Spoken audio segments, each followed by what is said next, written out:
What's up, guys? Welcome back to the Montielverse. I'm your host, Jorge Main Event Montiel, coming at you guys with another video. Good to see each and every single one of you once again. So, Raw was actually pretty good. As we've known, the last couple of weeks, WWE has been in a very stale area. You know what I mean? It has not been interesting whatsoever for the most part. But things are starting to heat up, and one of these things that everybody's excited about, that I've been asking for ever since this John Cena farewell tour started, was CM Punk versus John Cena. The promo was absolutely amazing.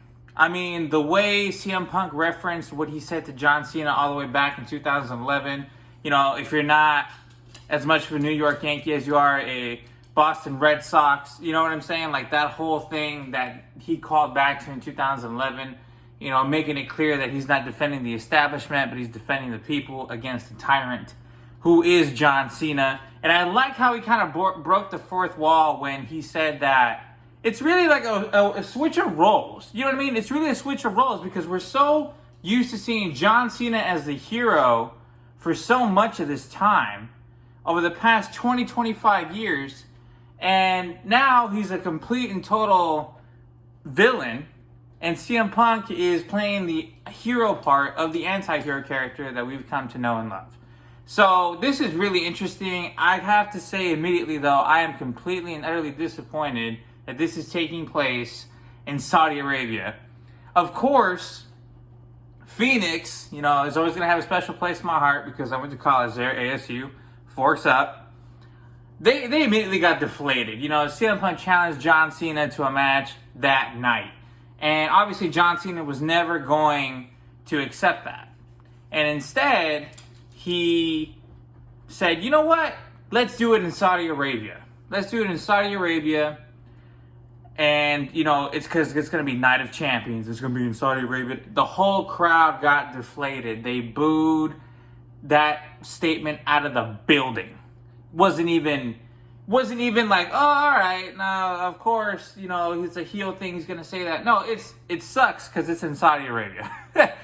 So look, everybody knows that most WWE fans are not big supporters of events held in Saudi Arabia. And I don't think anything has to do with politics. Some of it for some people, I guess. But it's usually because of the shows. I mean, think about all the crown jewels and all the events that have been held over there. The damn thing never lives up to expectations. Hardly lives up to expectations.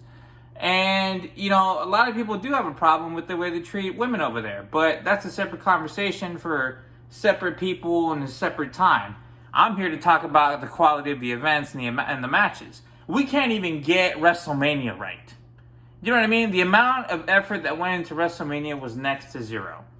And there's been so many premium live events or so many Saturday Night Lives where it's just been mid.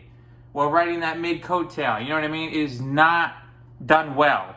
And now you're going to take a big match like this, a big match that should be at SummerSlam or Survivor Series or, you know, some big pay-per-view. You're going to throw it in to Night of Champions in Saudi Arabia. It just feels like it should be on a bigger stage. You know what I mean? And it stinks, it sucks that it's not going to be, but it is what it is. And there's nothing we can do about it except enjoy it for what it is. But with that said, if it was up to me, CM Punk would take the title from John Cena in his final match.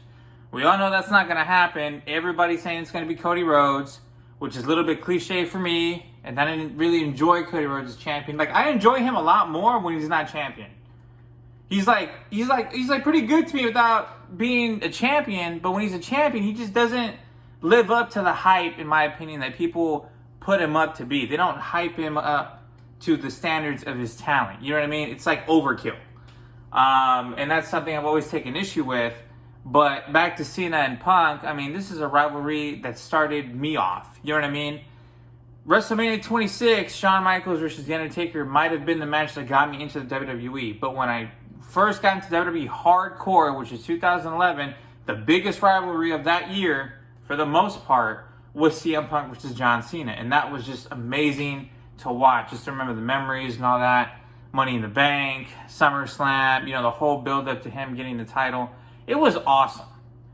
And And now we get to see it, you know, all these years later, 14 years later, and unfortunately it's taking place at a pay-per-view that doesn't do it justice.